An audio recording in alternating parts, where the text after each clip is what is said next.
É sempre bom voltarmos às origens e conhecer melhor as raízes do que acreditamos. Este é o Visão Libertária, sua fonte de informações descentralizadas e distribuídas. O positivismo advoga que a produção legal é um monopólio do Estado, dissociado de questões valorativas. O Estado deve, então, ter um processo formal e pré-estabelecido para se chegar a leis legítimas. E, sendo assim, toda lei que passasse por esse processo formal é legítima, e questões éticas ou morais que a envolvem não devem ser o objeto de estudo do jurista, pois seu foco deve ser a norma. Outras abordagens surgiram nas ciências jurídicas a partir da percepção de falência por parte do legalismo positivista. Por exemplo, a corrente do jurista brasileiro Miguel Reale, que vê o direito como a ciência que se debruça conjuntamente sobre o fato, perspectiva sociológica, valor ou perspectiva cultural e norma ou perspectiva legal, para dizer o que é o direito. Todos os conceitos modernos das ciências jurídicas partem de uma perspectiva estatal, em que o Estado tem o poder de determinar o que é o direito, seja no todo ou na palavra final. E essas teorias destoam da perspectiva apresentada no livro A Lei, onde Bastiat parte do que é anterior ao Estado para poder determinar o que é a lei. Vejamos, o Estado é uma instituição que só pode surgir numa sociedade. Não pode haver Estado onde há um homem só. Sendo assim, anterior ao Estado e à sociedade é o indivíduo. Mas o que é o indivíduo? O que determina o que é o ser humano? Todo indivíduo humano, em primeiro lugar, vive, e a vida é a base do raciocínio. Estando vivos, nós, seres humanos, somos dotados de uma personalidade. Dessa personalidade advêm nossas faculdades e, por meio destas, nós adquirimos nossas propriedades. Sendo assim, os 3 elementos conservadores da vida para o autor são a liberdade, a personalidade e as nossas propriedades. Para ser um humano pleno, Bastiat ensina que temos o direito natural a defender os elementos conservadores da vida, ou seja, nossa liberdade, personalidade e propriedade. A partir desse raciocínio, Bastiat conclui, abre aspas, o que é, então, a lei? Como eu disse, a Lures é a organização coletiva do direito individual de legítima defesa. Fecha aspas.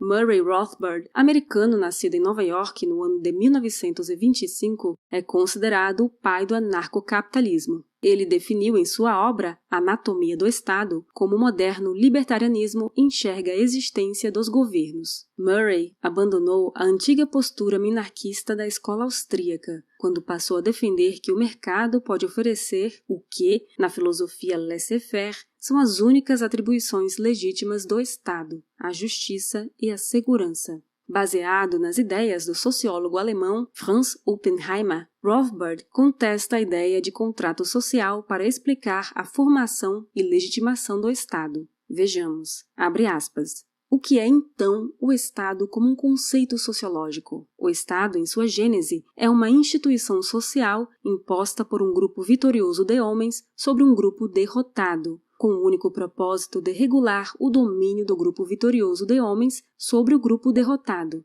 e de garantir a si mesmo contra a revolta interna e os ataques externos. Teleologicamente, esse domínio não tinha outro propósito senão a exploração econômica dos derrotados pelos vitoriosos. Fecha aspas. Rothbard entende que o Estado nasce em um contexto no qual um grupo de homens proprietários produtores sofre constantes saques de ladrões externos. Sendo assim, fica mais difícil o roubo a cada saque, pois entre um saque e outro, as vítimas têm a oportunidade de se preparar e organizar uma defesa bem-sucedida, tornando a atividade expoliadora mais dificultosa. Então, o grupo expropriador resolve fixar residência junto ao grupo derrotado militarmente e, se valendo da superioridade militar, impõe aos derrotados o pagamento de tributos. Assim sendo, o nascimento do Estado se dá por dominação ao invés de contrato social. Uma vez criado, o Estado, isso é, a casta parasitária da sociedade, pretende sempre expandir suas atribuições e sua presença na vida das pessoas que produzem no seu território dominado, buscando legitimidade junto a grupos específicos, os formadores de opinião, religiosos e intelectuais. Para compreender melhor o pensamento justnaturalista libertário, é fundamental o estudo da ética hoppeana, desenvolvida por Hans Hermann Hoppe. Baseado nas ideias de Habermas acerca da ação comunicativa, uma propositura ética baseada em axiomas autoevidentes e irrefutáveis, Hoppe ensina uma teoria ética que é pilar lógico de um direito natural irrefutável, pois, ao tentar argumentar contra ele, o agente da argumentação cai numa contradição performativa. A construção lógico-argumentativa de Hoppe se inicia no axioma da autopropriedade. Cada indivíduo é dono de seu próprio corpo. Para argumentar contrariamente a isso, é preciso empreender uma ação. Tal ação só pode ser executada pela utilização do corpo do agente, e para afirmar que cada indivíduo não é dono de seu próprio corpo, o debatedor precisará raciocinar uma proposição contrária, traduzir em palavras e expressá-la no curso de uma argumentação. Mas como o agente debatedor poderia fazer isso sem que sua consciência seja o controlador exclusivo do corpo, pelo qual ele vai alegar não ser propriedade sua? Propriedade é sinônimo de controle exclusivo. E se você não controla seu corpo, quem o faz?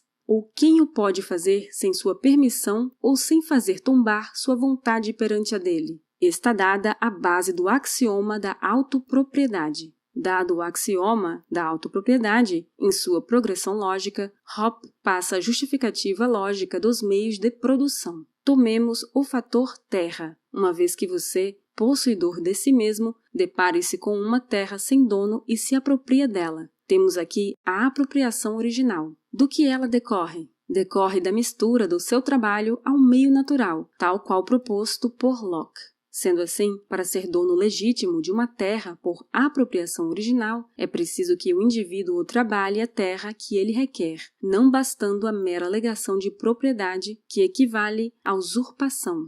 Hans Hermann Hoppe, em Democracia, o Deus que Falhou, se propõe a um estudo sistemático da democracia e dos incentivos que ela promove sobre o poder e sobre os cidadãos. Sua conclusão é que a monarquia, que ele chama de governo de propriedade privada, exerce melhores incentivos sobre o poder e sobre o povo do que a democracia, que ele denomina de governo de propriedade pública. Na monarquia, pelo fato de o governo estar personificado numa pessoa, o rei, resistir ao poder e mesmo conhecê-lo de forma assertiva é possível. Mas na democracia, essa possibilidade se perde num estado sem rosto. Ademais, como o rei detém o poder de forma vitalícia e ainda pode o repassar a seu descendente por herança, ele tende a tratar seu reino com um olhar empreendedor, maneirando sua expoliação tributária a fim de preservar o bom retorno financeiro de seu país a longo prazo. Sendo o monarca uma espécie de proprietário, o mesmo também tenderá a promover um maior respeito pela propriedade privada em seu país, já que um afrouxamento da ideia de direitos de propriedade pode afetar a visão que o povo tem do suposto direito de propriedade do rei ao seu reino. Na democracia, como o poder é limitado no tempo por um mandato e não pode ser repassado como herança, o chefe do governo tem todos os incentivos para praticar uma parasitagem irresponsável do seu território, voltada para o curto prazo que, ao longo do tempo, vai desvalorizar o valor marginal do país. Outra questão é que um indivíduo, para se tornar rei, depende apenas do acaso de nascer na família certa. Além disso, sua educação será voltada às questões de Estado. O indivíduo pode, no futuro, até vir a ser um inconsequente e incompetente, mas nesse caso ele tende a ser suprimido pela própria dinastia. Já para ser chefe de um governo democrático, o indivíduo precisa ter habilidades políticas. Quanto mais ele for notável em manipular, mentir, enganar e promover demagogias, melhor para ele enquanto político. O governante democrático, então, tem todos os motivos para promover um completo desrespeito aos direitos de propriedade, já que isso não prejudica. Para o governante democrático, é interessante que o que ele chama de vontade popular esteja acima da vontade individual. Nesse sentido, como o direito de propriedade é uma força individual capaz de tombar as vontades alheias em relação a algo, para quem tem um governo de propriedade pública, o melhor é que o direito de propriedade esteja subordinado ao poder, em nome da coletividade. É o que ocorre, por exemplo, no Brasil, onde a Constituição atual determina que o direito de propriedade deve respeitar sua função social. Em nome da tal função social, o Estado brasileiro promove todo tipo de desrespeito ao direito de propriedade. Ora, se você não pode fazer com o que é seu o que você quer, mesmo que isso não fira objetivamente a propriedade de outrem, significa que você não é o real dono da propriedade. O dono é quem impõe restrições a você. Anarcocapitalismo ou anarquia de propriedade privada é um sistema ético-jurídico jusnatural derivado da lógica estabelecido a priori, isto é, sem necessidade de comprovação empírica. Ele reconhece o Estado como sistema criado para promover a predação e parasitagem sobre os legítimos proprietários de determinada região. Obrigada por sua audiência! Este artigo foi sugerido e escrito por Atos Henrique, revisado por Paulo Almeida e narrado por Baby Yoda. Se você gostou deste vídeo, deixe seu like e o compartilhe em sua rede social. Se você deseja acompanhar nosso conteúdo, inscreva-se no canal e clique no ícone de campainha. Até a próxima!